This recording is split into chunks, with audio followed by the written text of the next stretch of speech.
Lep dober večer. Tehnika je urejena tudi zato, da bomo potem zvezde na YouTubu in seveda vsi vi, ki ste tukaj. Hecam se, ampak sem vesela, da ste tukaj, tako kot sem vesela, da me je Mitja Reichenberg že tretjič, če se ne motim, poklical, povedal, veš, prihaja knjiga, pa jaz, kako je to mogoče, se je bila ravno kar četrta tukaj, pa on pravi, ja, pa je že peta tudi tukaj. Tako da sem bila vesela vsakič znova tega povabila. Zakaj? Ker sem tudi sama na nek način tak drobni filmofil, kar pomeni, da rada gledam filme, nimam pa kaj dosti pojma o njih. In potem je krasno, ko odpreš knjigo, Mitjino knjigo in ugotoviš, da se da filme celo poslušati. In to na zelo zanimiv način. Seveda sem to ugotovila že 3 leta nazaj, ko sva prvo poslušala skupaj pravzaprav filme skozi tvojo prvo knjigo. No, Mitja, poznamo te, skladatelj, pedagog, esejist, avtor, torej že 5. v nizu od knjig Poslušajmo filme, tokrat s pregledom evropske filmske glasbe, s podnaslovom Evropska filmska glasba v zadnjih 30 letih. Najprej, prej sem ti prišepnila, kaj bo prvo vprašanje, in to je bilo tudi prvo vprašanje, ko sem ugotovila, da je to naslov knjige. Namreč vsi vemo, da je film nastal v Franciji, vsi vemo, da je film prihaja iz Evrope. In kako to, da se Mitja Reichenberg, ki se s filmi ukvarja tako in drugače profesionalno in na nek način živi z njimi, oziroma s filmsko glasbo, da se loti evropskega filma šele v svoji 5. knjigi. Kako je to, Mitja? Ja, to bi se dalo razložiti, da sem vzel zalet, da sem rabo pač prve 4, da sem vzel zalet in da sem se ukvarjal z evropskim filmom, ampak dejansko je pa tako, da tisti, ki boste imeli pogum, pa boste še ostale 4 knjige kdaj videli, se dejansko začnem ukvarjati z filmom pri začetku in razložim, kako se je film in filmski zvok in filmska glasba, kako se je to sploh začelo, to druženje njuno. In seveda, evropska filmska glasba sem želel izpostaviti skupaj z Evropsko filmsko akademijo. In Evropska filmska akademija je šele nastala leta 86 oziroma leta 87 je prvič začela podeljevati sploh nagrade. To spravi, Evropa, če tako rečemo, filmska akademija ni imela. Vrla Amerika je pa tako kot že kakšno drugo stvar tudi, je najprej Evropa film izvozila v Ameriko, na kar je Amerika ga spet izvozila nazaj v Evropo in pri tem seveda pozabila, odkot je zibelka, tako kot se lepo rekla, filma prišla sploh, in zdaj vsi mislijo, da je film ameriški zum že, tudi to sem že zapazil. No, si hollywoodski film je.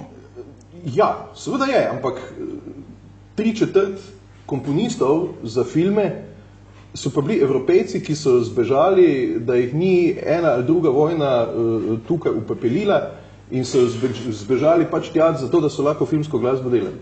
In filmski komponisti, ameriški filmski komponisti, ameriški so v bistvu Evropejci, Saj, ne vem, saj jih lahko kar naštevam, ampak ni toliko pomembno. Hočem reči, da je Evropa film poslala v Ameriko, zato da ga je Amerika lahko nazaj spet vrnila Evropi. In šele 30 let pravzaprav obstaja Evropska filmska akademija, ki podeljuje tudi nagrade. In to je tisto, zakaj sem jaz se odločil za nekako okroglih 30 let filma znotraj nagrad, tako imenovanih EFA, nagrad Evropske filmske akademije. In knjiga je tu. In knjiga je tu in začneš z letom 1987 torej. In zelo zanimivo, da začenjaš s filmom, ki ima naslov, sem se kar nasmehnila, kot vemo, Čebela postaja slovenski tak velik znak, zdaj bomo imeli tudi svetovni dan čebele. Zakaj omenja čebelo? Zato, ker je bil prvi film, ki ga omenjaš, oziroma drama z naslovom Čebelar. Ja. To je pač... Zdaj, ali je to namerno ali ni namerno, dejansko to je bil prvi film, ki je bil nagrajen od Evropske filmske akademije. In to je tudi film, ki je... Je pa grški, Je pa grški film, ki je vzbudil izjemno pozornost v filmski akademiji in takrat so se začeli pravzaprav zavedati, če tako rečem, da obstaja velika razlika med evropskim filmom in ameriško produkcijo. Zato, ker evropski film, če ga opazujete, je bistveno bolj avtorski film, je bistveno bolj film, ki se ukvarja z malim človekom, je film, ki se ukvarja pravzaprav z nekimi bolj intimnimi vprašanji življenja kot takšnega in ni namenjen, zdaj, če malo posplošim, ni namenjen neki splošni zabavi, ni namenjen preživljanju prostega časa, ampak je namenjen pravzaprav nekemu premisliku, neki celo kontemplacije okoli tega, kaj je umetnost, kaj je življenje, kaj je. In evropski avtorji zaradi tega posledično tudi ne ustrezajo veliki masovni produkciji velikih kinodvoran, cineplexov in tako dalje, kjer zadovoljiš v eni uri pa pol pač 500 ljudi. In ta njegova intima ga dela na nek način drugačnega, ga pa dela v filmskem svetu tudi zelo bolj pomembnega, če tako reče. Bolj pomembnega ravno zaradi tega, ker bolj nagovori človeka, kot pa nagovori pravzaprav nekaj velikih happening. Kako se to odraža tudi v glasbi, ta intimnost bova kasneje? Mogoče ena od, saj meni osebno, pa mislim, da po pogovorih tudi še komu, dodana vrednost knjig, tvojih knjig, Mitja, je to, da pravzaprav se dotikaš neke meje filozofije, ves čas, v bistvu razmišljajoče, filozofsko se podajaš tudi v druge zvrsti umetnosti, omenjaš tudi literaturo recimo in sploh pa seveda tudi klasično glasbo. No, ampak pogosto pa gre tudi za vprašanje smisla, smisla tudi pravzaprav smisla v življenju in v povezavi z glasbo. Pa bom prebrala v čisto uvodnem delu, se mi zdi zanimivo. Ne smemo pozabiti misli, ki jo je zapisal Lewis Carroll v svojem znamenitem delu Alice v čudežni deželi. Alice namreč v nekem trenutku reče: poskrbite za smisel in zvoki bodo poskrbeli sami zase. Razumeti moramo, da gre za podaljšano, nekakšno pobrušeno misel znanega angleškega pregovora: poskrbite za penije in funti bodo poskrbeli sami zase. Analogija povezave med peniji in funti je torej enaka povezavi med smisli in zvoki, glasbo. Ta nenavadna misel nam sporoča, da ni zvoka in glasbe brez smisla, prav tako pa ne smisla brez zvoka in glasbe. A kaj se zgodi, ko smisel zgrešimo in ko ne najdemo prave poti, v katero sta šla zvok in glasba, ko je interpretacija nekaj drugega, kakor predvideno miselno potovanje, ki sta ga imela neki zvok in glasba v svojem začetku? Zagotovo se svet ne podre. Prej se zgodi obratno. Zgradi se nov svet, svet imaginarnega dojemanja realnosti ter hkrati, ali pa zaradi tega, tudi film in filmska glasba, ki sta pri tem vsekakor glavna akterja. Ko to Karmen prebere, še lepše zveni, piše, kot to, ko sem jaz napisal. Sploh mislim, da sem tako lepo napisal. Ti kar uspe, veš, ker imaš zelo tako tudi za glasno branje, je ta knjiga krasna. Želela sem te vprašati, prej si govoril o tej drugačnosti evropskega filma od recimo hollywoodskega filma. Pa ne samo hollywoodskega, zdaj tu še Bollywood pa so Kitajska, je ogromna produkcija, ker si sploh ne predstavljamo, kakšne zvezde imajo mi, ker sploh ne vejo, kdo je recimo Pierce Brosnan pa tako naprej. Angelina Jolie nič ne pomeni. No, čeprav ona pa celo ker ima pač posvojene otroke. Vse posod. No, ampak v čem je zdaj pa prej si omenil to, da je vendarle intimnejša, da ni zdaj to produkcija za 500 ljudi, ki se lačni najedo tiste 3 minute, dokler ne dvinejo po nove kokice. To recimo govorimo o slabih filmih ali pa o filmih tega trenutka, ko gre za hollywoodsko produkcijo. V čem je evropski film bistveno drugačen in se to odraža tudi v filmski glasbi? Grozljivo kompleksno vprašanje. To je vprašanje mogoče, če izluščiva nekaj. Glej, kot prvo, bi se morali ustaviti na samem jeziku kinematografije, ki je recimo film kot takšen, ta jezik, slikovni jezik, je drugačen od teh velikih, če rečemo, bollywoodskih, hollywoodskih, kakršnikoli produkcij, zaradi tega, ker izhaja iz drugih šol. Če rečemo, da se sprehodimo nazaj do stare ruske šole, se moramo ustaviti, ne vem, pri Eisensteinu recimo, pa pri njegovih filmih od Križake Potemkin naprej, kjer je velika šola filmske montaže in filmskega jezika kamere. Hollywood je spustil ta poglavja šolanja in je začel pravzaprav čist druge. Zato hollywoodski filmi ali pa tudi bollywoodski filmi hodijo nazaj po poti in odkrivajo pravzaprav zakonitosti filmskega jezika, zakonitosti filmske podobe druge zdaj. Evropski film se je rodil pravzaprav v jezikovnem gradivu Tarkovskega, recimo, če gremo tja. to se pravi v jeziku pripovednih podob. Če se je ameriški film urejeval recimo z Griffithom, Griffith je pa posnemal na nek način, ker tudi pravi, hieroglife, je on pripovedoval preko slik, kot da bi pisal hieroglifsko znakovno pisavo. Ampak ta filmska podoba, če sem rekel, da izhaja iz ruske šole, da izhaja recimo iz Eisensteina, pa izhaja iz bistvu tehle začetkov, je po eni strani oplemenitena s to zgodovino, po drugi strani je pa to neka peza, ki je evropski film skoraj ne more odložiti. Skoraj ne more odložiti tudi zaradi tega, ker se stalno skozi oči teh velikih evropskih filmskih mojstrov ocenjuje neke današnje filmske podobe. Kakšno vezo ima to s filmsko glasbo? S filmsko glasbo ima to takšno vezo, zato ker je osnova filmske glasbe je seveda urejena filmska podoba v smislu filmske pripovedi. Moramo pa vedeti, da govoriva o filmu, to se pravi o enem od filmskih zvrsti in to je igrani film. Obstajajo vsaj še 3 različni filmski žanri oziroma filmske zvrsti, o katerih pravzaprav pa kinematografija kot takšna zelo malo ve. Čeprav zdaj se prebuja recimo še vednost o dokumentarnem filmu.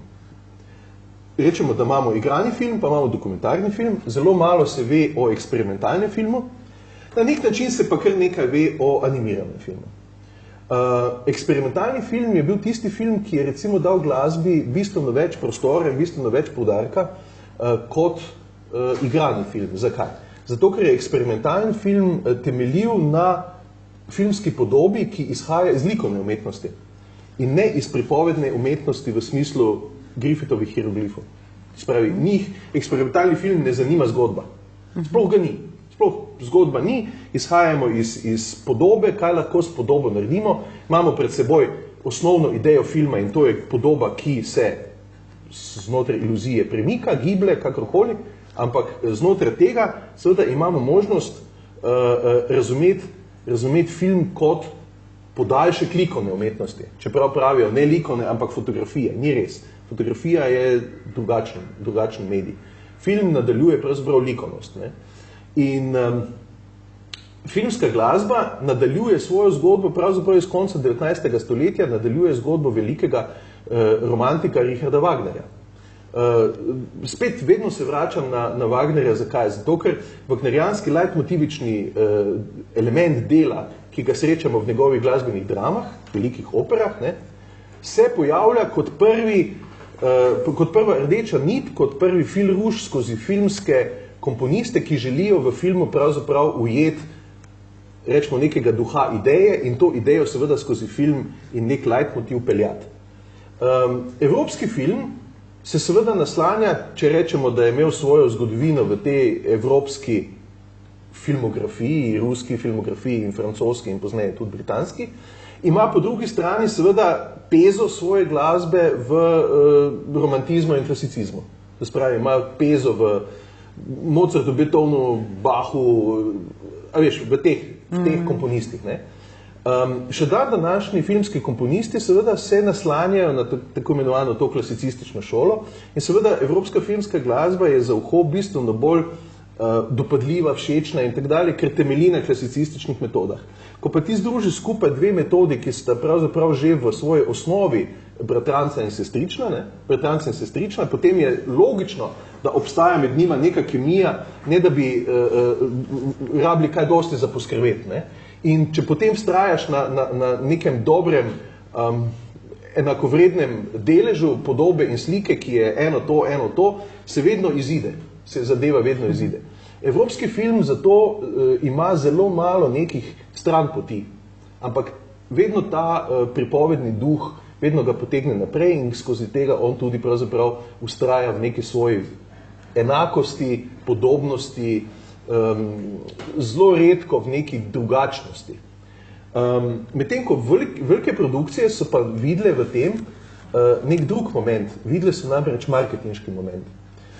In marketinški moment je v filmu pomenil, da ti lahko z čim nižjimi stroški, z čim nižjimi nekimi produkcijskimi stroški pridobiš čim večji kapital na koncu, ker film pač toliko tisoč ljudem pokažeš, vsak da pač tisti neki peni, ki poskrbi za vse ostalo. In na koncu ti je račun tolikokrat višji, koliko si ti imel vložka. Evropski film pa s tem dostikrat ne računa, ampak je vložek večji, kot je izkupiček, in potem se ponavadi filmski producenti držijo za glavo pa rečejo, ja, premalo ljudi ga je gledalo, ni dovolj popularen, dralala. Jaz sem že enkrat rekel, potem, če bi hoteli evropski film pravzaprav meriti po inkamu, blagajniškem inkamu, jaz sem za to, da se naredi, ne vem, majhne dvorane za 30-50 ljudi, vstopnica je 50 € in ekskluzivno gledamo evropski film. A veš, če ljudem ni problem dati za en takšen bolj tretjerazreden koncert, ampak zato, ker pridejo iz XX, pa igrajo v Cankarjevem domu, pa rajš ne rečem, kak igrajo Bolško filharmonija, ampak so pripravljeni dati od 50 do plus 80 € za to, da so tam, pa ploskajo. Zakaj niso pripravljeni dati 50 € za ogled ene filmske predstave, pa si jim še 5 € lahko zdi dosti? Kar pomeni, zavest. Ja, absolutno, stanje duha, ampak dejansko je tak, in če bi pa na to gledali, na neki blagajniški income, potem bi pravzaprav lahko naredili film tudi, ne vem, za 1 €, vse tam se zna tudi s telefonom že kaj narediti, za 1 € pač koliko bi elektrike porabili, pol ga pa kdo pogleda ali pa ne. Ampak film kot umetnost ni namenjen temu, da pridobiva velike finančne izplene. Ker umetnost to pravzaprav nikoli ni bila. Enkrat sem imel en tak lušen, sicer kratek pogovor, pa žalosten, o tem, ali je bil Van Gogh, ali je bil uspešen slikar. In definitivno gospod, s katerim sem debatiral, mi je v 2 sekundah povedal, da niti približno naj se ne mislim, da je bil uspešen. Predvsem ni bil srečen človek. Ja. Ampak ni bil niti približno uspešen slikar. Probaj kar manj dan skupiti eno malo njegovo sliko, mislim, vse ni veliko, malo probaš kupiti. Ni šans, mislim, ni šans, noben tu od nas, pa če skupaj zložimo vse naše denarje, ki jih imamo, ne znamo kupiti, ne moramo kupiti ene male njegove slike. Kaj je zdaj ta uspešnost? Ali moraš res vgrizniti v travo noter, zato da si poluspešen za nazaj? Na nek način ja, ampak na nek način je pa tudi ta problem te distance med umetnostjo tistega časa, ko se ustvarja, in umetnostjo pravzaprav nekega vidika, zgodovinskega vidika, ko stvar mine. In enako je s filmi. Jaz dostikrat mojim študentom rečem, poglejte stare filme, poglejte filme iz 50-60 let, pa ne zato, ker sem jaz že malo starejši, ampak zaradi tega, ker so to učne knjige. To niso filmi samo za zabavo, ampak če vi pogledate, ne vem, še danes, recimo eno Casablanco, noter v Casablanki si lahko sam beležite, kaj vse je treba narediti, vi lahko posnamite novi film, zaradi mene, kjer ga hočete. Ampak tam not imate vse, kar je potrebno. Tudi kar se tiče glasbe? Seveda. Tudi kar se tiče glasbe. Tam izhaja, iz tistega filma izhaja en song ven, ki ni bil niti za film narejen, pa ga vsi poznajo, pa ga danes pojejo. Mislim, hočem ti pokazati, da je glasba samo nek podaljšan moment premišljevanja te evropske peze zgodovine. Je pa res, da so to pezo evropske glasbe odnesli tudi v Hollywood, in seveda tam zgradili nek imperij, glasbeni imperij, dobre filmske glasbe, ki so jo potem prodali nazaj, ki pa je postala v recimo 70-ih, 80-ih letih nek standard. In danes imamo komponiste, pravzaprav, ki so fenomenalno klasično izobraženi komponisti in seveda s to klasično izobrazbo delajo odlično, sodobno, najsodobnejšo filmsko glasbo. Ne vem, en teh je recimo Hans Zimmer, en teh je John Williams, en teh je, ne vem, Ennio Morricone. Ampak to so glasbeniki, to niso ljudje, ki ne bi imeli 5 minut časa za to, da si sintesizer kupijo. Ampak to so glasbeniki. In od tod izhaja pravzaprav ta dobra ideja filmske glasbe iz Evrope in recimo na platno, pod platno, za platno, kakorkoli. Droben odmik, omenil si Wagnerja in umetnost v istem stavku. Je zate umetnost ženska?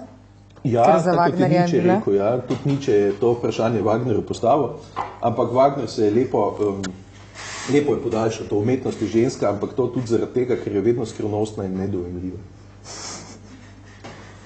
In boš ostal pri njegovi razlagi, ne boš svoje dodal? Jaz sem dodal svojo, da se strinjam. To je tisto, ja. No, izbral si, to se pravi, analiziraš oziroma poslušaš filme, ki so dobili nagrado Evropske filmske akademije.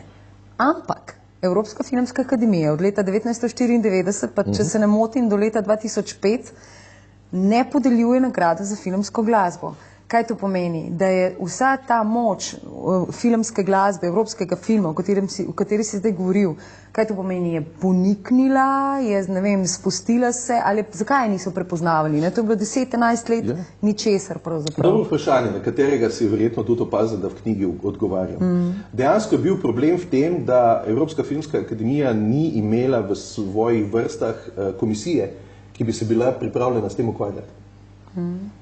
Če nimaš komisije, ki bi znala to oceniti, pa o tem nekaj povedati, potem pač nagrade ne moreš podeljevati. Hkrati pa govorim tudi o filmih, ni res, da spustim potem filme, evropske filme v teh letih, ne? Ampak govorim o filmski glasbi evropskega filma, ki je dobivala nagrade na treh velikih evropskih festivalih. In to so Berlin, Cannes, Benetke. Govorim o teh, ker tam se prepoznava. Tam se pa je prepoznavalo, Evropska filmska akademija pa ni prepoznavala teh nagrad. Ampak to naj vas pa mene sploh ne žuli preveč, zato ker Nemo, Profeta in Patria, tak ali tak, to treba je zunaj dobiti nagrado, zato da Evropa reče, to je tisti pa res dober komponist. Ne? Ampak zanimivo je nekaj, ne? Vsi znajo o evropskem filmu reči, to je naš film, zakaj ga ne kažemo, zakaj ga ne gledamo, to bi bilo potrebno. Ne? Film, ki je zdaj dobil veliko nagrado Benetk, ne dolgo nazaj, mislim, to ni pol leta nazaj, to je zdaj nazaj. Ne? Nikjer ga ni. Jaz sem šel gledati programe, nikjer ni v napovednikih. Ne vem, verjetno je med vami kdo, ki ve, kateri film je dobil veliko nagrado Benetk. Je kdo? Jaz sem vedela, pa sem pozabila. Ves čas mi gre pohod po glavi Robert Redford pa Jane Fonda. Ona dva sta dobila nagrado za življenjsko delo. Ja. Oblika vode. Oblika vode. Del Toro je naredil, Oblika vode. Guillermo del Toro je naredil, glasbo je pa napisal, pa je bila nagrada za glasbo v Benetkah. Enijo ne? Ne. Francoz. Desplat ni bil, ne? Desplat je napisal glasbo in je dobil nagrado Beneškega festivala za glasbo. Hočem pokazati odnos, ne nas tu, odnos na splošno Evrope do tega, pa Slovenije, zdaj, če tako pomanjšam. Maste pa, ne vem, poglejte programe, ki se vrtijo, pa boste videli, da tega filma ni, ne? In tudi v napovednikih ga ni. In ni predviden. Vredo, vse. Zakaj pa bi bil, ne? Vse tisti, ki ga je hotel videti, je že pa Benetke, ne? Zakaj bi ga pa tu moral videti, ne? Mislim, o tem vam govorim, to je pa odnos do evropskega filma in potem se reče, zakaj pa evropskega filma ne poznamo, ja vse ne moramo poznati. Pa še nekaj je zanimivo, ne? Da cel kup filmov, ki je tu noter, mnogo ljudi sploh ni vedelo, da so evropski. Ja, sem bila presenečena, recimo ravno o tem, ko govorim zdaj, ne? Ghostwriter, ne? Z zasedbo Pierce Brosnan, Kim Cattrall, Olivia Williams, ne, to ni nič po Evropi blazno ne diši, ne.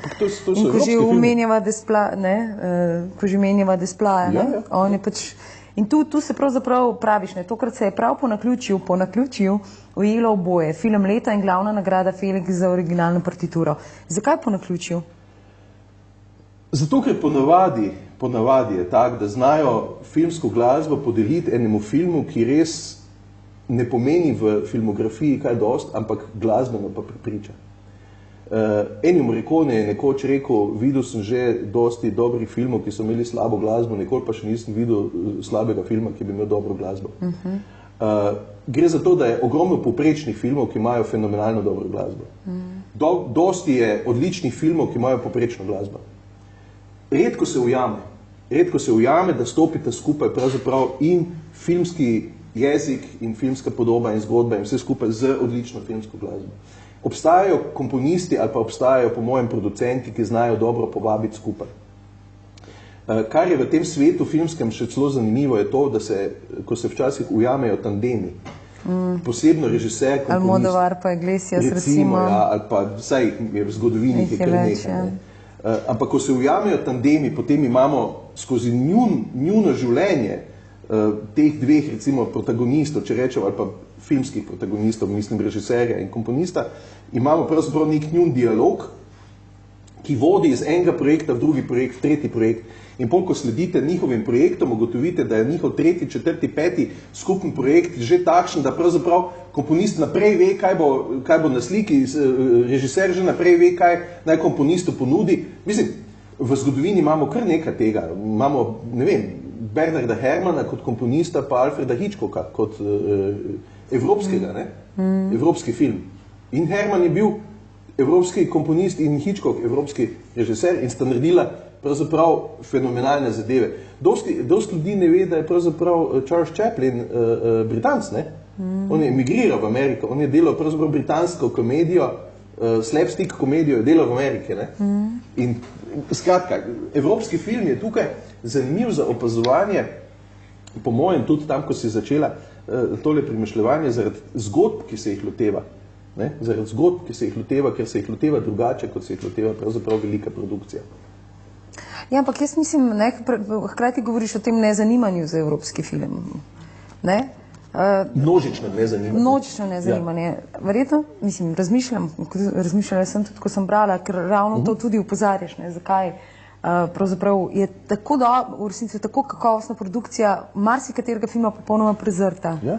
Ne, govoriš o tem in ne, če pomislimo, evropski film nima spektakularne glasbe, nima spektakla, nima, not omenjaš Mickey Mouse in ne, to se pravi, to je nekaj, ne, v čemer se verjetno tudi kot človek, sploh če si nek laik, dobro počutiš, to se pravi, nekdo nekaj vrže, slišiš zvok tega meta. To po preproščeno razumevanje filmskega zvoka. In tega evropski film nima, ne? Tudi ga noče imeti, ne. To se mu zdi evropskemu filmu mogoče celo prehitro, ne. To je prepoceni. Prepoceni, preveč enostavno, tega ne potrebujemo. Če govorimo o veliki zgodbi neki, ali pa iščemo nek velik lik, ne. Z Mickey Mousingom ne prijemo nikamor, ne. Moramo potem tudi na drug način do glasbe pristopiti. Moramo razumeti pravzaprav glasbo na nek drug koncept.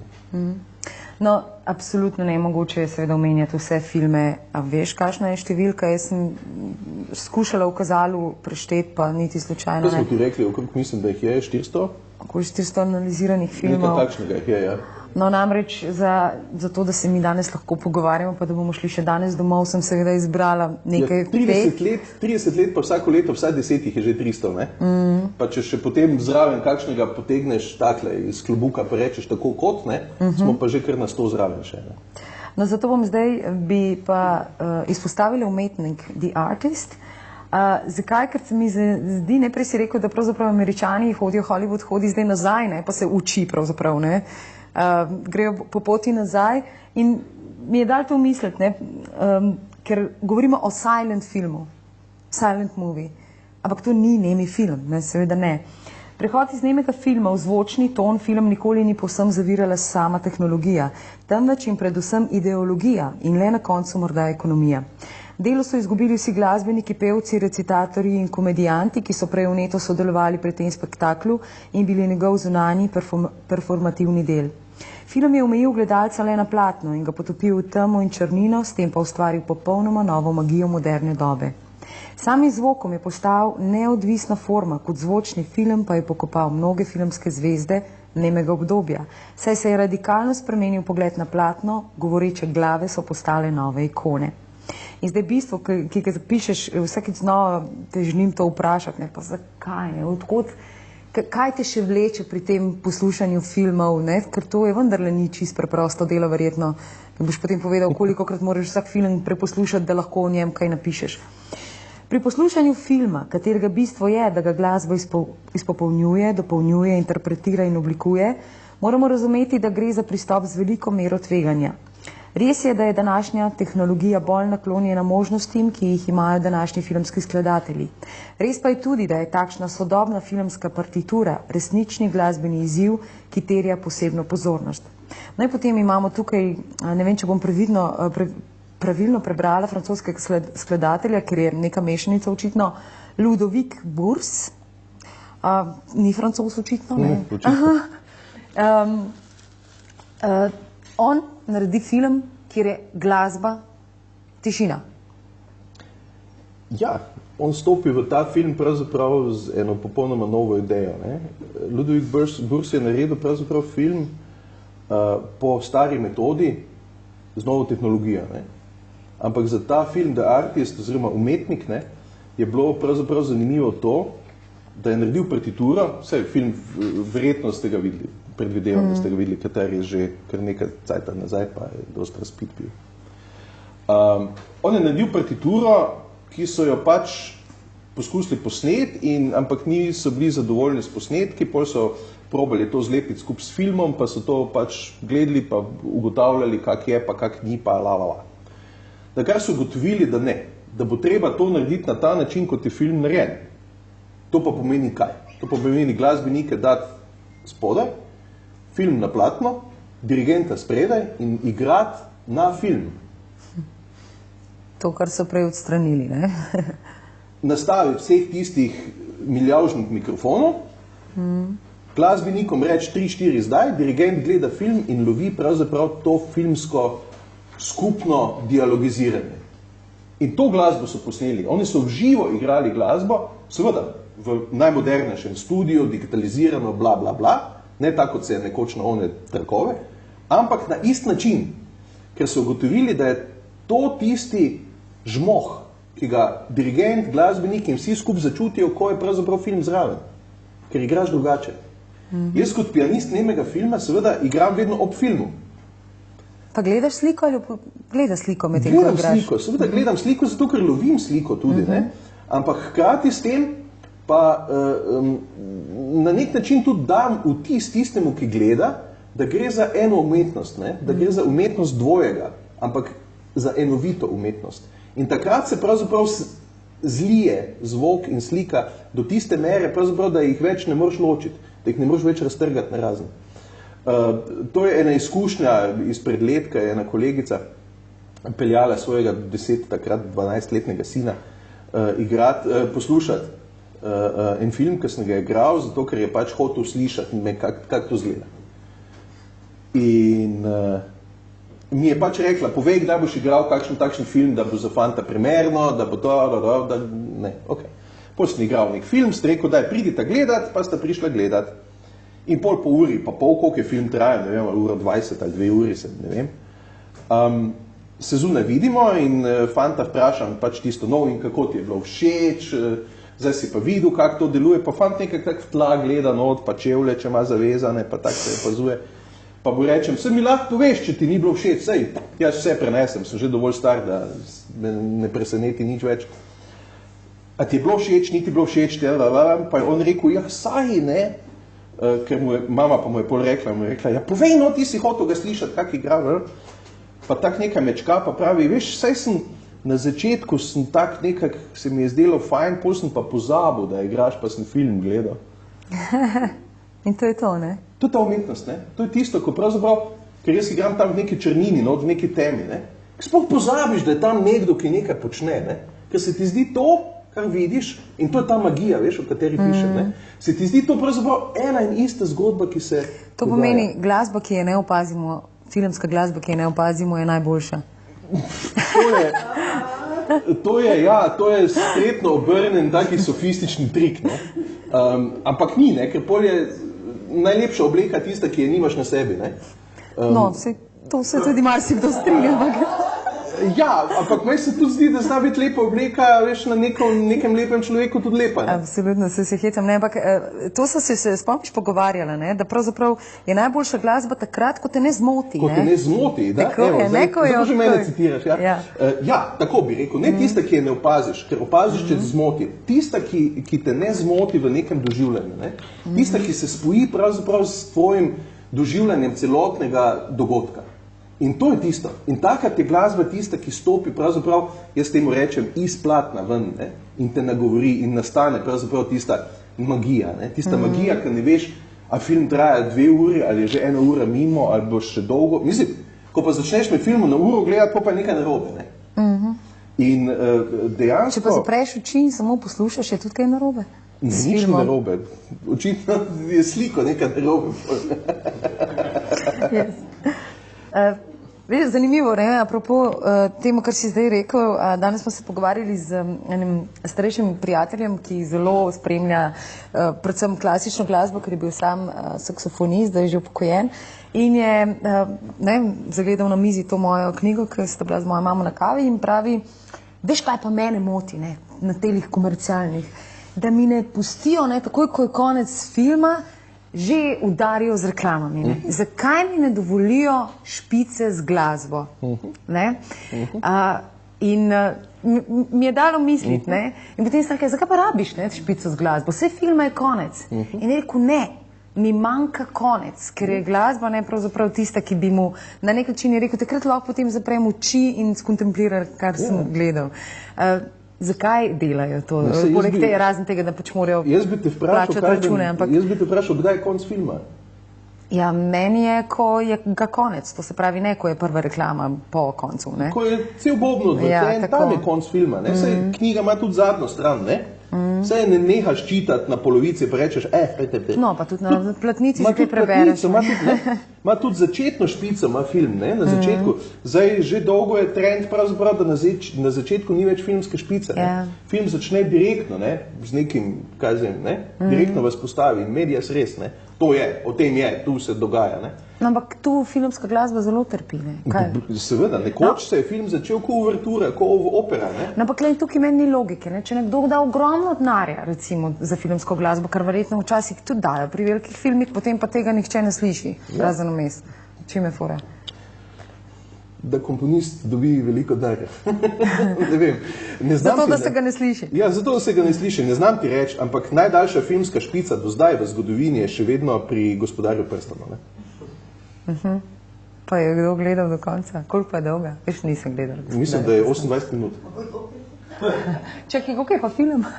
Film je pa, mislim, da extended je 4 ure pa nekaj. No, dobro, potem. Ampak potem krat toliko filmov, ne, krat vsi deli, krat 4 ure, ampak mislim, da je 27 ali 28 minut, samo bob, sam zadnji bob, ne, 28 minut. To spravi še en dober študentski film. Jaz sem vem, da so knjige debele. Kakšno podlago? Glasbeno podlago teh gospodarstv. Špica. Normalno. Preigra se, kompletna partitura, to je... In takrat, pravzaprav na tem zaključnem delu so posebej komponirane zadeve za zaključek, ki jih prej v filmu ni. Ampak to je tak prej Coppola že naredil v svojem filmu temle...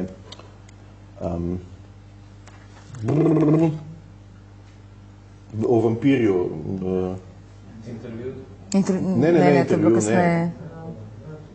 Drakula, ja, hvala. Drakula, ja. Francis Ford Coppola, ne.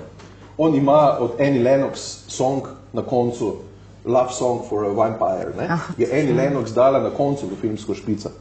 Ni ga prej, ni ga zatem, ni nikoli več in je sam na koncu, ne. Medtem ko filmi, oprosti, sam še to, ne. Filmi, recimo Bondovi filmi, ne, Bondjade, pa imajo obrnjeno logiko. Pa najprej začne z zgodbo, postavi problem, potem pa prije filmska špica, katero vsi čakamo, ne? Zato, ker je in grafično posebej narejena in glasba je posebej, ker za vsak Bondov film se pravzaprav ne piše posebej en komad, ne? In je filmska špica po začetku filma je vmes, ne? Oprosti. Bondi so itak hecni. Vse skladbe so zelo drugačne, ampak nekaj imajo, ki enostavno so iste. To smo ravno zdaj se z možem pogovarjala 14 dni nazaj, ki smo gledali zadnji. Vse so dobre. Vse so enako kvalitetne. Zdaj pa nekaj smo se že prej pogovarjali o tem ženskem elementu. Mislim, da na začetku knjige, pa sem zdaj pozabila, pa... Ti je izdihnil? Ja, izdihnila mi je tablica in se ne spomnim imena in se vem, da mi ga boš pač pomagal se spomniti. Ena prvih nagrajenih skladateljic. Že nekje na začetku, zelo v prvih letih je ena nagrajena, potem je pa šele 2013, 2014 spet ženska, kjer spet pomislim, Scarlett Johansson je v glavni vlogi v filmu Under the Skin oziroma Pod kožo in nehote pomislim, ali cast, izbira igralcev vendarle bodruje tudi temu, da je film seveda bolj opažen in je seveda opažena tudi bolj filmska glasba. Ampak se vračam na začetek tega vprašanja. Ženske skladateljice, ni jih malo, v teh branžah, pa vendar zelo... Zdaj se pojavljajo. V zgodovini jih je malo tudi zaradi tega, ker niso bile povabljene k temu, ne zato, ker ne bi znale. Ker niso bile preprosto povabljene, zato, ker se je mislilo pač zelo mačistično, da je to film pač neka umetnost za pač neko moško družbo, jaz ne vem kaj. Mislim, meni je to, osebno mi je to smešno, zato, ker filmske komponistke so ravno tako sposobne, so ravno tako sposobne česarkoli kot filmski komponisti. Ampak tu delujejo verjetno še neki drugi mehanizmi. Neki drugi mehanizmi, ki so pa družbeni mehanizmi, ki pa prepoznavajo, spravi ta spol ali gender, je boljše, prepoznavajo kot neko blagovno znamko. Imaš tudi filme, kjer je kompletno ženski cast, ker imaš žensko komponistko, žensko režiserko, žensko in seveda tudi zasedba je pravzaprav ženska zasedba in potem se najdejo seveda filmski kritiki, če tako rečem, in potem rečejo, to so pa ženski filmi, Se pa za festival ženska. Za festival ženskega filma, mislim, zelo hitro pride do tega problema. Meni je zelo všeč, ker sem zvedel, da so ženske pisale pod pseudonimi, glasbe, knjige, ne vem kaj še vse, in dokler niso vedeli, da so to ženske, so bile fenomenalne zadeve, ženska je to napisala, pa se mi je malo zdelo, da je, zdaj pa razumem, zakaj je tam nekak drugače, mislim, to ni res, Pa ti kot, zdaj pa že res zurjeno oho pri poslušanju filmske glasbe. Ja, ne slišim, če ga je ženska napisala.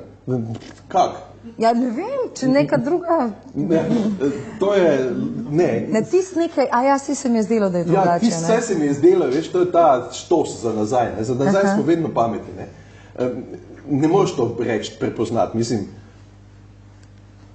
kaj bi ti rekel, George Sand je bila ena takšna izjemna osebnost, partnerica od velikega pianista Frederika Chopina, ampak že to, da je jahala, pa nosila hlače, pa pila viski, pa to že to jo je delalo drugačno, ampak ona se je v ta svet moški svet se je z moškimi atributi nekako not postavila, No pa Chopin je bil zelo poženščen, to je res, Ja, ampak on ni kvikl nosil, Ni, vsaj na vides, Ja, ampak če pa poslušaš Chopinovo glasbo, imajo pa spet ženske najrajše, Zakaj? Ker je bila v njem ženska anima zelo močna. Anima.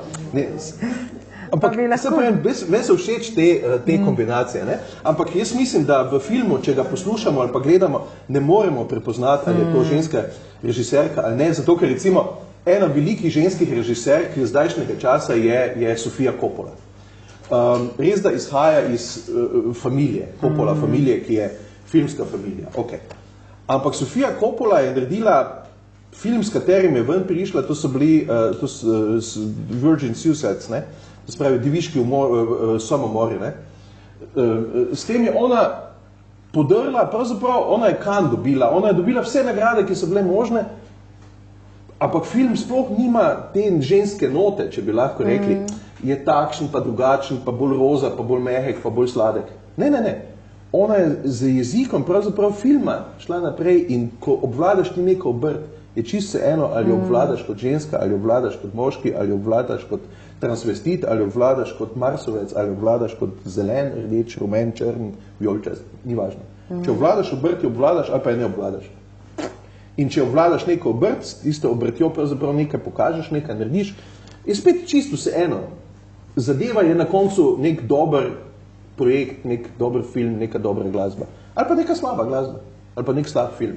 In to je pravzaprav, Sofia Coppola je meni strašno blizu, ravno zaradi te svoje narave filmske pripovedi, ki je tako neposredna, ki je tako, ne vem, če poznate, Izgubljen s prevodom.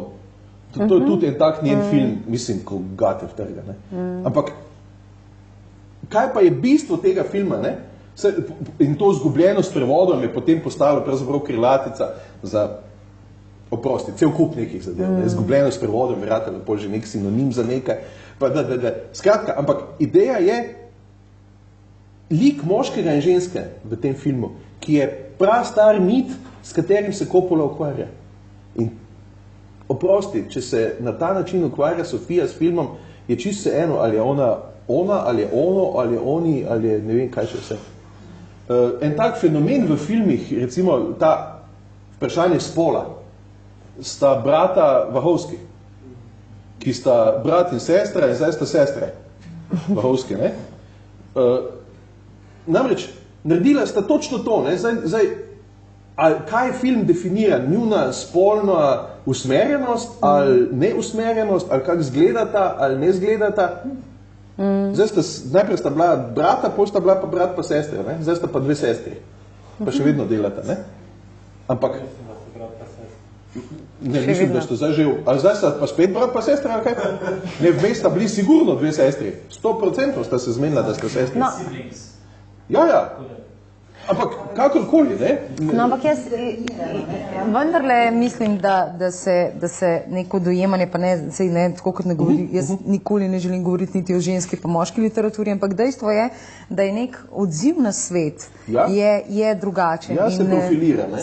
Ja, mislim, enostavno se mi zdi, da senzibilnost na eni strani, to ne pomeni, da je moški manj senzibilen, sploh ne, ampak narativnost je mogoče drugačna. Zato sem te vprašala, ali se to pozna tudi v glasbi, ker v zgodbi lahko se pozna zaradi celega kupa nekih preddisponiranih zgodb, veš, ne? Se lahko pozna v interpretaciji, se lahko pozna, ampak to so stvari, ki niso za mene spolno zaznamovane, ampak so zaznamovane bolj skoraj družbeno. Družbeno ali pa vzgojno, ne? Vzgojno zaznamovane. Kot so recimo, ne vem, zadržanost, nezadržanost, agresivnost, manj agresivnost. Te zadeve, niti ne moramo govoriti o prirojenih, ampak družbeno zaznamovane, vzgojno zaznamovane zadeve, zato ker se še vedno v svetu drugače vzgaja, če tako rečem, fantke kot punčke. Še vedno, ne? Ampak na koncu pa umetnost sama je pa vprašanje nekega izraza in nekega dojemanja, ne? Ko pa ti umetnost čisto opazuješ, ne glede na njen avtorja, pa skozi to ne moreš prepoznavati nekih stvari, če gre za čisto dobro umetnost. Ne? Meni je recimo izjemno všeč ideja, da je bil Marquis de Sade ženska, ne? In da se je pravzaprav ženska skrivala za tem pseudonimom. Ne? In ko so šel brat ponovno te njegove izjemne zanimive knjige, ne? In sem jih jaz bral skozi optiko pisanja ženske, sem govoril z enim kolegom, ki je bil tu z literaturo ukvarjal in sem mu rekel takrat en stavek, ki ga je on potem ponavljal. Sem rekel, jaz mislim, da lahko o ženskem telesu in o ženskih stvarih samo ženska tako natančno piše.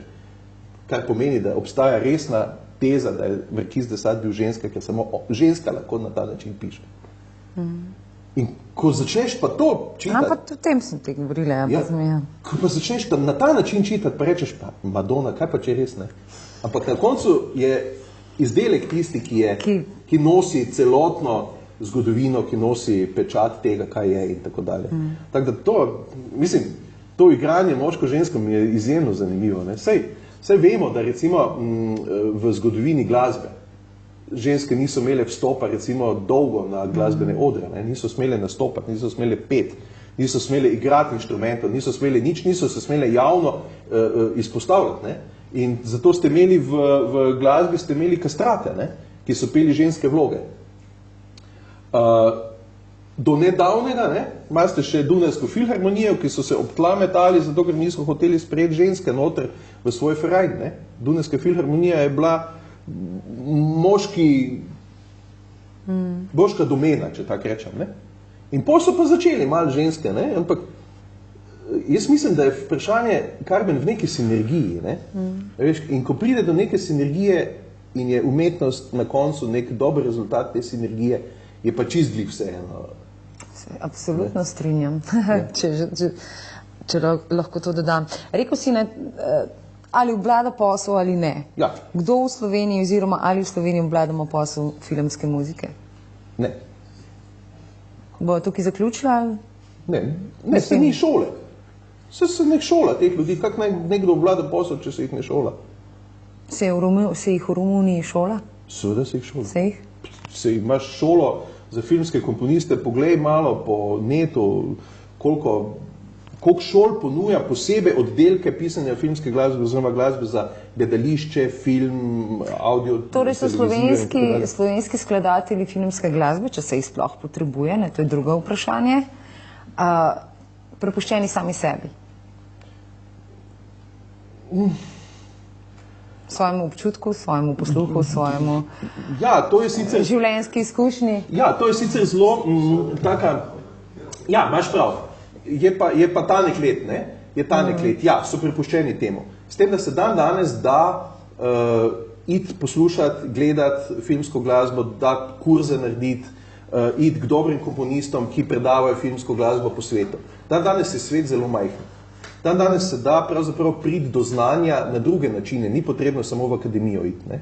Se da priti do tega znanja tudi drugače, zato ker so ljudje, so veliki filmski komponisti, ki imajo svoje kurze, ki imajo enoletni, dvoletni, triletni kurs, ki se ga obiskuje, kjer se naučiš pravzaprav obrti, saj ni do obrti govorila, ne?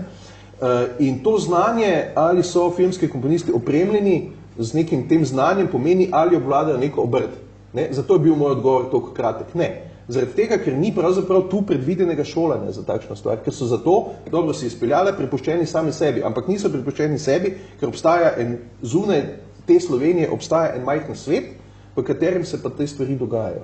In zdaj se to da. In zdaj se to da. In to ni neka velika zgodba. V mojih cajtih, ko sem jaz hodil na akademijo, je to bila velika zgodba. Mi še knjig nismo niti iz Beograda mogli dobiti, ker smo bili srečni, če nam jih je nekdo ampak vendarle je bila verjetno takrat potreba po skladateljih filmske glasbe večja kot je danes, ne? Ne, takrat obrnem bom. Takrat so filmsko glasbo pisali komponisti. Ja. Ni bila potreba, ampak takrat so komponisti pisali filmsko glasbo, kar pa danes sploh ni več pomembno. No, zdaj si me spomnil, kaj sem si še zapisala, preden potem počasi zaključiva. Zdaj se mi je zanimiv trenutek, ko je pop glasba vstopila konec koncev ni bila več partitura, ampak je bila pop glasba na nek način. Vsi spoznate U2, Sunday Bloody Sunday in seveda po katerem dogodku je to bilo leta 72, ko se je pol pravzaprav cela Irska zrušila in 25 let ire in vsega tega, kar je potem sledilo. Ker to je dogodek bil o resničnem pokolu, ne? Tako, ja. Ki je bil takrat, ne? Resnični pokol. In oni so komad naredili in film je nastal polno. Ja. Protestnike so, ne? Tako pobili. Brez nemilostno pobili. Ja. No, ampak prav ta skladba U2-ja, v filmu Bloody Sunday je na nek način ena taka zelo uspešna preokretnica, ne? Ja.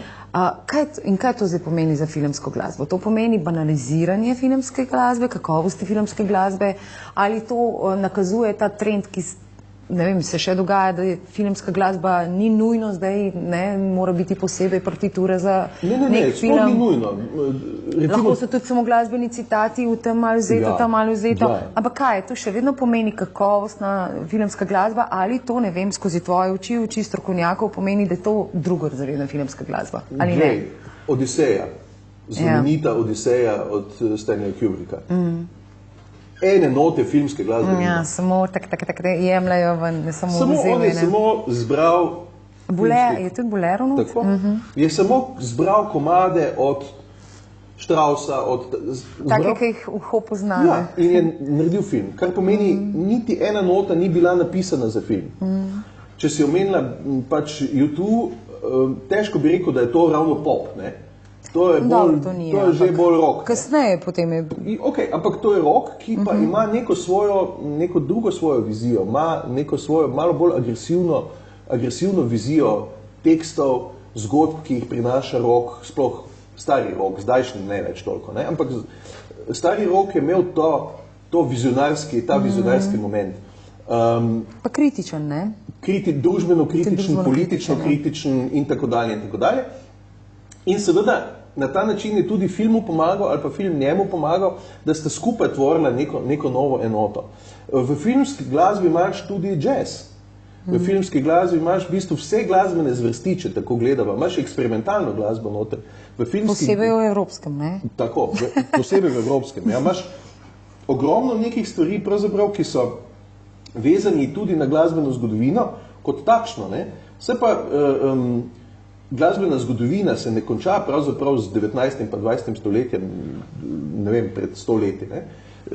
Imaš filmsko glasbo, ki se danes dela pravzaprav z synthesizerji, ki se dela z najrazličnejšimi stroji, ki se dela, mislim, na koncu je čisto vse eno, ali ti narediš glasbo z računalnikom, jo narediš, ne vem, na 2 kamna, ali pa jo narediš kakorkoli, če je na koncu neka stvar kvalitetna, se pravzaprav tisto kvaliteto ocenjuje in ogleduje in posluša. Zakaj sem prej rekel, ker si tudi se navezala na to o stroki, ne? Če nekdo pozna stroko, kar pomeni recimo kompozicijo kot takšno, glasbeno kompozicijo, ki je stroka, to ne moremo reči, da ni. Je to isto, kot če pozna arhitekt, če zna postaviti arhitekt, bom rekel, neke zidove, da se ne zrušijo. Ja. Kar pomeni, mora poznati statiko. Glasbeniki... To še ni dovolj, ne? Kako? To še zdaleč ni dovolj, da nas napravi nekaj... Ja, ampak mora poznati pa statiko, kar pomeni, da stvar mora stati. Današnji glasbeniki pa ne poznajo statike, hočejo pa narediti dobro muziko, ki se pa podre. In potem, če rečeš, ampak ta muzika ne stoji skupaj, ker nima temelja, nima statike, ker ne znate, če rečemo temu obrti, ne, ker niste dovolj temeljev skopali, ker niste vzeli pravega materijala, da to gor drži, ker je streha pretežka, ne, ti bojo pa rekli, ampak čak zdaj, pa ne bodi tak kritičen, lepo pa je. In potem jaz rečem, ja, lepo pa je, sam se podre. Ja, ampak čaka, pa lepo pa je. Ja, ampak jaz rečem, ampak se podre, ker ni ničesar, ja, ampak lepo pa je. In potem končamo. Ker tu ni, stroka namreč ne govori o lepem pa všečnem, ampak govori o pravilnem pa napačnem. In zato sem jaz govoril o stroki. Zato so nekoč slovenski film pisali komponisti. In so res pisali. Najuspešnejši slovenski film, oprostite, ki je na lestvici izmed 100 najboljših, še vedno na polovici, izmed 10 najboljših, pa tudi zna biti med 10 najboljšimi je... Verjetno Kekac? Ne, Ples v dežju. Aha, točno en. Ples v dežju. Govoriš zdaj z vidika filmske glasbe ali nasploh? Nasploh. Filmski glasbi, če rečeva je, Adamič je napisal partituro. To je prva njegova partitura pisana za film v novi dodekafonski tehniki, dodekafonije, kjer je on seveda uporabil najsodobnejši prijem v 60-ih letih, tako kot se je pisalo. Ampak on je bil mojster, tudi mojster občutka, ne samo mojster stroke. Ne? Ampak dodekafonijo v film vtakniti noter je bilo pa skoraj riskantno. Ampak ker je na drugi strani bil Hladnik, ne? In sta naredila tako noro zadevo, je film še danes se ga tretira kot, ne vem, edini slovenski film noir, ne? Ki je... V evropskem merilu? Ki je v evropskem merilu tu gore. Mislim, hočem pokazati, kdo je delal filme, ne? No, ampak zdaj praviš, ne mora stati statika, potem, da ne. Ampak velikokrat pa statika stoji, pa ne pridemo do lepega. Seveda ne. Ne, da se pravi... Drži. Ampak če pa pridemo sam do lepega, se pa podre. Ampak zato, Karmen, da statika stoji, je pa stroka. Je pa tisto, ko se reče tok globok jarek, zato da stene držijo skupaj takšno vezavo, da se to ne naredi, da mi streha ne pade na glavo. To je stroka. Najmalce hočem provocirati, da pridemo kaj pravzaprav je dober filmski skladatelj. Ja, stroka ne govori nikoli o lepem. Nobena akademija te ne bo učila lepega. Ni. Učili te bojo estetike, učili te bojo tega, ampak predvsem te bojo učili stroke, te bojo učili pravilne. Kje je pa potem tista dodana vrednost? V komponistu, v animi. Ja, no, tako. Vse je jasno, ne? Vse je vse jasno, samo včasih ni, ne? No, zdaj pa za konec, med vsemi temi 400 plus filmi, ki si jih analiziral, imaš svoj najfilm, ko gre za filmsko glasbo, oziroma... Seveda ga imam, samo ga je treba še posneti. A ja? Ja, imam ga pa, ja. Imaš ga pa? Kaj pa med temi, ki so že posneti in preposlušani? težko izpostavim enega, zato ker vse veste sami, včasih nam paše to, včasih nam paše bolj kislo, včasih bolj sladko, včasih nam paše, ne vem, sladko vino, včasih rdeče, včasih belo. Odvisno, veš, vsi imamo, na neke stvari smo vezani in nam ustrezajo v določenih časih, ne. Jaz filme, kot je za opaziti, po 5 knjigah res rad poslušam, ne. Kaj mimogrede, prosti, kaj to pomeni, to bi mogoče morala tvoja žena vprašati, kolikokrat si zavrtiš en film? Je kakšen trenutek, ko odstraniš sliko in ga samo poslušaš? Ja. Ker se mi zdi to bistveno, ne? Ja, tudi. Vse film lahko slediš, če ga poznaš, ga slediš samo tako, da ga poslušaš. Sploh ga ne rabiš več gledati, zato ker že točno veš, kaj je, že slišiš, kje si. Ogromno, to je, zvok v filmu je pravzaprav en dodaten element, dodaten fenomen celega filmskega dogodka, ne. In poslušati filme, enkrat sem zapisal, da je poslušati filme težko. Tam mislim, da v ta drugi knjigi moji, ne. In pa sem tudi povedal, tako še potem je na 3 stavke, zakaj je to težko. Potem so pa to mojo knjigo odnesli na televizijo Slovenija, v oddajo knjiga Mene nič ne briga. Knjiga Mene briga. Ja, knjiga Mene nič ne briga. Ne, nič izpusti. Knjiga Mene briga. Ok, to spravi, knjiga Mene ne briga. Vedel? Hecam se. Vem, da se. Nekoč so bile akcije NNNP, ne? To je bilo nič nas ne sme presenetiti. Ne? In v Mariboru je bilo to NNNP, ker je nič nas ne sme presenetiti.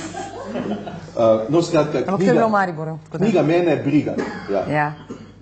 Ampak niso avtorja povabili, ker je to pač njihova schema, ampak so povabili nekoga drugega, da govori o moji knjigi. Da je govoril o moji knjigi. Ne? Zdaj, ali jo je prebral ali ni, ne vem, ali je prebral sam na platnici, kjer piše, da je poslušanje filmov težko. In je izjavil, da poslušanje filmov sploh ni težko. Sedeš se pa gledaš film, pa ga poslušaš. Kdo je pa že videl, da je poslušanje filmov težko, ne? Jaz pa trdim, da je poslušanje filmov težko. Zakaj? Zato, ker se je treba pravzaprav ukvarjati z nekimi stvarmi. Nobene umetnosti, slikarske, kiparske, filmske, književne, meni je čisto eno, katere umetnosti. Kaj hočete, 7 umetnosti, 9 umetnosti, 16 umetnosti. Ne boste mogli ponotraniti, ne boste mogli v celi njeni žmohtnosti nekako zajeti, če se ne boste ukvarjali s tem, da jo razumete, da jo mislite. Ne bo šlo. Če se ustavimo samo na tem, da pogledam, da opazim, da rečem, se ne dotaknemo umetnosti kot takšne, ampak zgolj nečesa, kar tam visi, tam stoji ali pa tam je. Zato pravim, je težko. Poslušanje filmov je težko, zato ker treba se ukvarjati s tem, kaj slišimo, kako slišimo, kaj je tisto, o pomenu stvari se moramo spraševati. In takrat postane to na nek način dodatni užitek. In kolikokrat recimo na film to pomeni, čisto konkretno? Ne vem, ne znam ti povedati.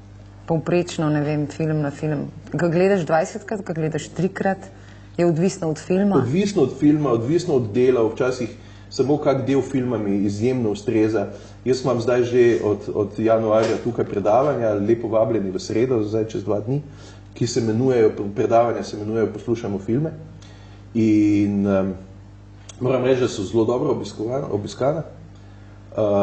In kažem ljudem, kaj se da v filmu slišati. In včasih je, Karmen, v filmu, ki je 1,5 ure dolg, pomembno samo en 4-minutni odlomek. In če tistega pravilno slišimo, razumemo vse, kar je spredaj, zadaj, pol, gori, notri, ne vem, kje še vse. In to je poslušanje, ki je težko. Ki ni vprašanje, ali imam danes čas, ali ga nimam, ampak je težko zaradi tega, ker se moram jaz pripraviti, da se angažiram. In angažiranost do umetnosti je pa danes, vse vemo, vsi je že tak zelo na hitro, ne? Daj povej, no, hitro gremo, daj kje, to 2 sliki, ok. Mislim, to je, in film gledati enkrat, 2krat, 3krat pomeni pravzaprav se s filmom vedno znova srečevati in vedno na novo ga drugače videti in vedno na novo ga drugače doživljati, ker mi nismo nikoli isti, ne? Ker mi doživljamo v enih dnevih film drugače kot v drugih dnevih. Opazimo druge stvari, slišimo druge stvari. Mislim, to je isto kot z glasbo. Jaz ne vem, koliko imate vi izkušnje recimo z glasbo, ampak če ste vi navajeni na eno izvedbo, na eno glasbeno izvedbo, ne vem, neke skladnice, pa vedno tisto isto izvedbo drajsate na bilo kjerem mediju pač, ne, pa jo enkrat slišite v živo, boste rekli, čist nekaj drugega, kot sem jaz navajen, ker ratate biti navajeni pri neki zadevi. Ne samo to. Verjetno ste imeli kdaj kako skladnico ali pa posnetek, ker si točno vedel, ker so še kazete nekaj naredili ali pa nekaj in potem si to slišal nekaj druge in tega klik ni bilo. Ja. Plošča ni preskočila, ker so živo igrali. Ne? Ja, ampak in potem naenkrat nam tista interpretacija najbolj ustreza, ne? Zato, ker smo se na njo navadili, ker so to ko stari čevlji, ne? Ki nas ne tiščijo več in se nam zdijo, da so tisti ta pravi. Ne? In polko nekdo drug izvede drugače, to pa ni tako v redu, ne? Zato, ker ni bilo tako, kot je na posnetku. Ne? Filmska glasba, zato sem hotel filmska glasba je pa tista, ki je vedno enaka, ker je odtisnjena, ker je posneta, ki nima B pa C variante. Razen, kaj se pa danes dela in je fantastično, filmsko glasbo komponisti odnesejo v stran iz filma in jo postavijo v orkester in z orkestrom izvedejo koncerte filmske glasbe, izvedejo, veš? Tisto pa nekaj drugega. Tisto, kar nima veze s filmom. In glasbo samo poslušamo. Pa tam odmaknejo sliko, ne? To je bistveno, ne? Možgani drugače delujejo. In poslušamo glasbo. In samo glasbo poslušamo. In takrat glasba zaživi v neki tej svoji polnosti. Ker funkcionira. Glasba funkcionira za sebe. Mimo filma glasba zase živi. In živi na odru, in živi na odru enako kot Beethovenove simfonije, in živi na isti način kot, ne vem, opera, in živi na isti način ločeno od platna. In to je tisto, kar pravim, da filmsko glasbo danes moramo razumeti kot del pravzaprav tudi odrske filmske umetnosti. Tema lanske knjige, ne? Ja, pravzaprav. No, ko ste že omenili lansko knjigo, letošnjo, to se pravi najnovejša, in lanska sta danes v kompletu po znižani ceni 25 €, da ne pozabim, za ekonomijo je tudi treba poskrbeti. Zdaj pa kakšno vprašanje z vaše strani? Preden dam končno vprašanje še Mitji, pa me zanima, če bo imel odgovor na to. No, potem pa, če ne, Mitja, kako pa bo naslov najboljšemu filmu, ki ga še niso posneli?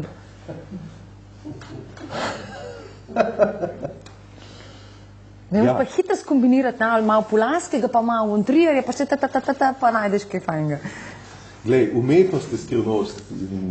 Se razumene, ko je trenutek pravi. Meni nerazumljiva, tako da jaz bi pustil to. Če pa ženska, kako jo pa razumel? Ja, do nekega trenutka, ko mi bo mogoče dano, da jo pa le razumem. Ampak jaz mislim, da je v umetnosti potrebno biti zelo potrpežljiv. In umetnost je tudi učna knjiga potrpljenja. In jaz mislim, da se umetnost razkriva vsem nam pravzaprav takrat, ko smo jo pripravljeni sprejeti skozi neko dolgo čakanje. Ok. Ampak zdaj ne prav dolgo čakati na ta film svoj najljubši. Ne, se ne bo. Da ne bo to izgovor. Jaz sem čakam. Mitja, še preden se pa res posloviva, kaj počneš zdaj? Je 6. že na poti? A je to še skrivnost? Ali si še na učni uri potrpežljivosti? Jaz sem še na učni uri potrpežljivosti, ampak zdaj se ukvarjam s čisto nekimi preživetvenimi zadevami, kar pa pomeni, veš, popravljati diplomske naloge, magisterije, izpite, se pripravljati na začetek študijskega leta, na predavanja, pripravljati PowerPointe, urejevati študentske zadeve,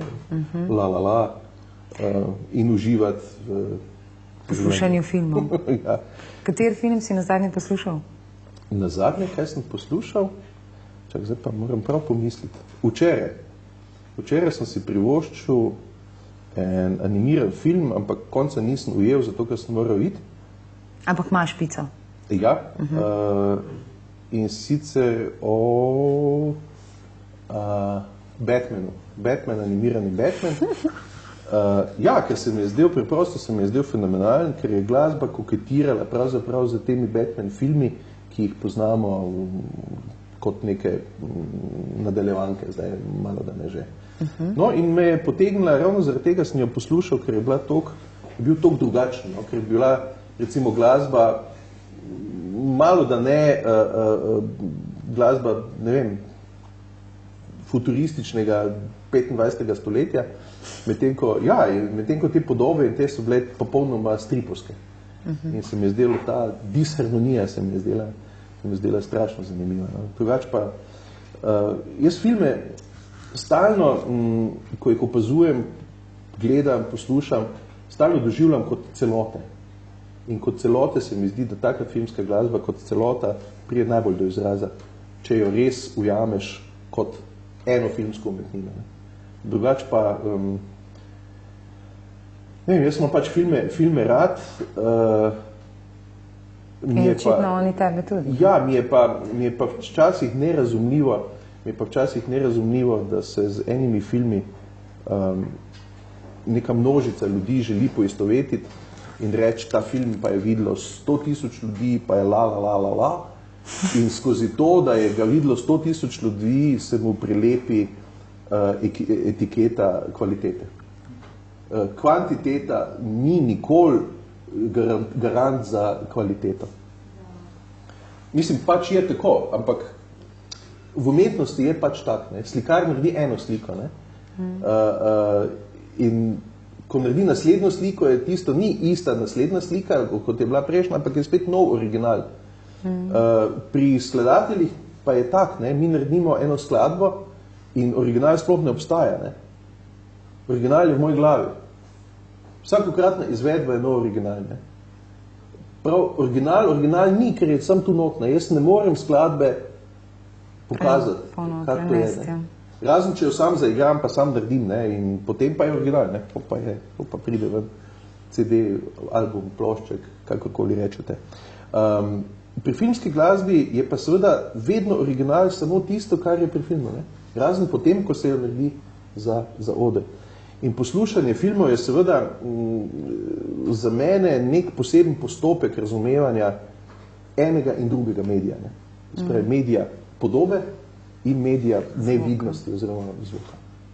No, vmes se mi je utrnilo še vprašanje, kakšna bi bila pa skladba pri Alanu Fordu, ne, recimo, ko si omenil Batmana, ampak to pa prihranila za naslednjič, prav? Glej, sej lahko ti napišem par idej mojih glasbenih. Si mislim, da jih imaš, ja. Boš slišala, ali je ta pravi Alan Fordovski moment. Si mislim, da jih imaš. Jaz sem želel sem povedati za koncu, prosti, se bo tvoja zadnja beseda čez... Ja, res. Ja, trikrat sva se že pogovarjala, pa me že poznala. Tisto je flaša. Čez 5 dni je konc septembra in v nedeljo je 1. oktober. 1. oktober, ja, mislim. Vem, ko se začne faks, pa vem, da točno veš za to. Ne, 1. oktober je namreč svetovni dan glasbe. In zakaj sem to povedal? Zaradi tega, ker hočem povedati, da sem res čakal do 5 dni pred koncem, da bi se v tej naši deželi karkoli zgodilo in bi se začele stvari o glasbi malo dogajati. In ni za videti, da bi za svetovni dan glasbe se karkoli dogajalo. Če pa na nedeljo, halo. No. Jaz sem imaš prav, vse se bo dogajalo, mislim, goveja župa bo, veš, take stvari bojo. Okay? Kakšna harmonika? Pa harmonika, ja, ampak zakaj sem to omenil? Zaradi tega, ker sem dobrih 14 dni nazaj začel gledati po spletu, pravzaprav kaj se dogaja v svetu o glasbi. In se zdaj odvijajo različni forumi in glasbo kot takšno opazujejo skozi 5 za mene najpomembnejših premislekov. In sicer, prvič se govori o vlogi, o družbeni vlogi in pomenu glasbe kot takšne. Kakšno družbeno vlogo ima in kakšen pomen za družbo. Drugič se razpravlja o glasbi skozi učni proces, skozi šolanje glasbe, in se ugotavljajo vsi pozitivni učinki na motoričnost, spretnost in na kognitivne sposobnosti. Kot tretjo so forumi o glasbi kot o elementu edinem elementu medkulturnega razumevanja ljudi. Kot četrto se pogovarja o glasbi, kakšen je njena vizija in njen razvoj v smislu migracij današnjega sveta. In petič se pogovarja o glasbi na način, da smatrajo, da je glasba edina govorica človeštva, ki pravzaprav ljudi najtesneje povezuje. Nič od tega, kar sem zdaj naštel, ni prisotno v slovenski družbi. Zato se jaz počutim tako osamljenega, ko govorim o teh stvareh, ko pišem o teh stvareh, ko po 34 knjigah pravzaprav ugotavljam, da sem mogoče napisal več knjig, kot jih je nekdo prebral, se hočem zahvaliti založniku, založbi, ki ima pogum, da takšno stvar napiše. Pa še steklenico. Kako? Pa še steklenico. Pa še steklenico drži v roki. Tako da hvala založbi, oprosti, da sem izkoristil ta zaključek, ki vam kaže mojo prejšnjo knjigo, obstajajo še 3 knjige pred tem in 31 knjig pred njimi. Skratka, hočem vam povedati, da je pisanje in mišljenje o glasbi nekaj bistveno več, kot napisati samo knjigo. Zato sem prej govoril o majhnosti sveta in če boste opazovali, kaj se resnično v svetu o glasbi pogovarjajo in kaj o njej premišljujejo, vam povem, vam bojo stopili lasi po koncu, pa bojo ste rekli, pa kako je to možno, da se o tem nič ne govori. Govori se pa o kvotah, govori se o čem takšnem. Ostanimo optimisti, ker Slovenci zelo radi kaj potegnemo, ne? Iz tega malega sveta zunanjega, pa upajmo, da bomo ja, ampak to sem hotel samo kot o glasbi, ker govoriva na nek način o glasbi, sem se hotel zahvaliti založbi. Seveda, žal mi je, da tukaj ni mojega oblikovalca. Moj oblikovalc me je nas poklical, Žiga Vletič, in je rekel, da ne more priti, ker ga je v križu vsekalo in ni šans, da pride. Ja, tako se, to se nam zgodi, zato ker imamo neke poškodbe od stvari, ki jih počnemo. Ne? In tak pač je. Da bi pa poslušal glasbo na slušalkah, pa tekal čez polje, pa ne gre, ne, filmsko. Ne, jaz ne tekam čez polje. Ampak potem ne bi bilo, veš, teh težav mogoče. Jaz ne tekam čez polje, ker tisti, ki tekajo čez polje, dobivajo kolajne, a veš, jaz pa pišem knjige. To so tudi kolajne. Ja, tako vidiš. In hvala za 34. Hvala vam vsem, da ste bili pripravljeni poslušati. Ja, hvala lepa. Te zadeve. In naj pri tem ostane. Ja.